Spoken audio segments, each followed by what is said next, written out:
தைப்பொங்கல் திருநாள் முதல் வாடி பேசுனதில் சந்தோஷம். தொடர்ந்து கிட்டத்தட்ட ஒரு 11-12 மணி நேரம் பேசியிருக்கேன். காலையிலேருந்து சாப்பிட கூட முடியல. சுடுதண்ணி குடிச்சு தான் பேசினேன்.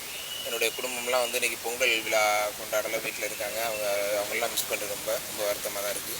இருந்தாலும் இந்த உலக புகழ் பெற்ற அவனியாபுரம் ஜல்லிக்கட்டில் தொடர்ந்து 6வது வருஷமாக பேசுகிறது எனக்கு ரொம்ப மகிழ்ச்சியாக இருக்குது சார்.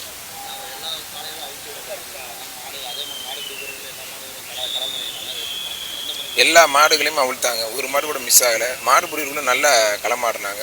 நல்லா வந்து மேட்ச் நல்லா இருந்துச்சு, நல்லா இதாக இருந்துச்சு. ஒரு சில பேர்கள் வந்து இந்த 10 பேர் 20 பேர் வரும்போது சின்ன சின்ன இது இருந்துச்சு. ஒரு சில மாடு வந்து உள்ளேருந்து வெளியில் வரல. அதனால கொஞ்சம் டைம் ஆனிச்சு. மற்றபடி வந்து சூப்பராக போணுச்சு. இருந்தாலும் கொஞ்சம் கூடிய விரைவில் ஒரு 5 மணிக்குள்ளே முடிச்சா நல்லா சந்தோஷமாக இருக்கும். இப்போ இருட்டாயிருச்சு பார்த்தீங்களா, இப்போ நீங்களே இப்போ லைட் அடிச்சுட்டு அந்த மாதிரி தான். நான் நல்லா பேசுனேன்னா எப்படி பேசுனேன்றதை மீடியா நீங்கள் தான் சொல்லணும். ஏன்னா ரொம்ப எஃபர்ட் போட்டு பேசியிருக்கேன். உங்களை மாதிரி ஒரு மீடியாலாம் இருக்கிறனால தான் நான் வளர்ந்துக்கிட்டு இருக்கேன். நீங்கள் தான் நல்லா பேசணும்னு நான் சொல்லணும். கண்டிப்பாக நெருக்கடி இருக்கும். அதை சொல்லணும், இதை சொல்லணும், ஸ்பான்சர் பேரை சொல்லணும், அமைச்சர் பெருமக்கள், முதலமைச்சர் இவங்கெல்லாம் சொல்லணும். நெருக்கடிகள் கண்டிப்பாக இருக்கும், வெளியில் சொல்ல முடியாது. இருந்தாலும் இந்த நெருக்கடிகள்லாம் தாண்டி ஒரு புகழ்பெற்ற ஜல்லிக்கட்டில் ஒருவனாக பேசி அந்த ஜல்லிக்கட்டில் கடைசி வரைக்கும் கொண்டு போகிறதுன்றது சாதாரண விஷயம் கிடையாது. அதனால தான் நம்மளுடைய அரசு அலுவலர்கள், நம்ம அமைச்சர் பெருமக்கள்லாம் எனக்கு கூப்பிட்டு இதுக்கு வாய்ப்பு கொடுக்காங்க. அந்த வாய்ப்பை நான் வந்து தவறாக கொண்டு போகாமல் நல்வழியாக கொண்டு போய் பயன்படுத்த நினச்சி சிறப்பாக பேசினேன். எஃபர்ட் போட்டு பேசியிருக்க முடிஞ்ச அளவு. இருந்தாலும் தவறு இருந்தாலும் மன்னித்துக் கொள்ளுங்கள். நல்லபடியாக பேசியிருக்கேன் நான் நினைக்கிறேன். நீங்கள் பார்த்த வரைக்கும் எப்போ எனக்கு பெருசாக ஒன்றும் தெரில, ஒரே மாதிரி தான் இருந்துச்சு. நான் தொடர்ந்து 6 வருஷம் பேசியிருக்கேன். ஒரு 3 வருஷமாக இதே மாதிரி தான் இருக்குது. நைட் டைமிங் தான் முக்கியம். இப்போ நைட்டில் முடியுது 2 வருஷமாக. முன்னாடி வந்து ஒரு 5-6 மணிக்குள்ளே சீக்கிரமே வீட்டுக்கு கிளம்பிடுவேன். நீங்கள் லேட்டாக கிளம்புறேன், அவ்வளோதான் வித்தியாசம். எனக்கு ஒரே மாதிரி தான் இருக்குது, பெருசாக ஃபீல் ஆகலை.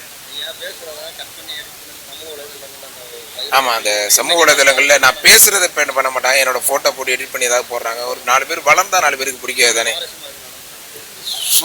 சுவாரஸ்யமாக நடந்த நிகழ்வுகள் நிறையா இருக்குது. என்னன்னு எனக்கு டக்குன்னு தெரியல, ரொம்ப நேரம் பேசுனதுனால. ஏன்னா வந்து நீங்கள் தான் கண்டிப்பாக பார்த்துருப்பீங்க. சுவாரஸ்யமாக நிறைய பேர் வந்து ஜம்ப் அடித்தாங்க, நிறைய பேர் வந்து இப்படியே பேசினாங்க பண்ணாங்க. அதெல்லாம் டைமிங் கமாண்ட் கொடுத்து எனக்கு சொல்ல கரெக்டாக அது எனக்கு தெரியல, நிறைய நேரம் பேசுனதுனால எனக்கு தெரியல. ஆனால் ரொம்ப சந்தோஷமாக இருந்துச்சு. என்னுடைய மனைவி, என்னுடைய குடும்பத்தெல்லாம் ரொம்ப மிஸ் பண்ணுறேன். போயிட்டு பொங்கல் உள்ள இன்னைக்கு கொண்டாட முடியாட்டி நாளைக்கு அதை சேர்த்து கொண்டாடலான் இருக்கேன். இல்லை, தொடர்ந்து பேச முடியாது. பிப்ரவரி 26 வரைக்கும் எனக்கு புக்கிங் இருக்குது. நாளை மறுநாள் ஒரு 7-8 ஜல்லிக்கட்டு இருக்குது. அதில் ஒரு ஜல்லிக்கட்டு நான் பேச போகிறேன். திருச்சியில், கரூரில் இங்கெல்லாம் கூப்பிட்ருக்காங்க, புதுக்கோட்டையில் கூப்பிட்ருக்காங்க. அங்கே ஏதோ ஒரு ஜல்லிக்கட்டில் பேச போகிறேன். மாடுபிடி வீரர் வெற்றி பெற்றார் சார்.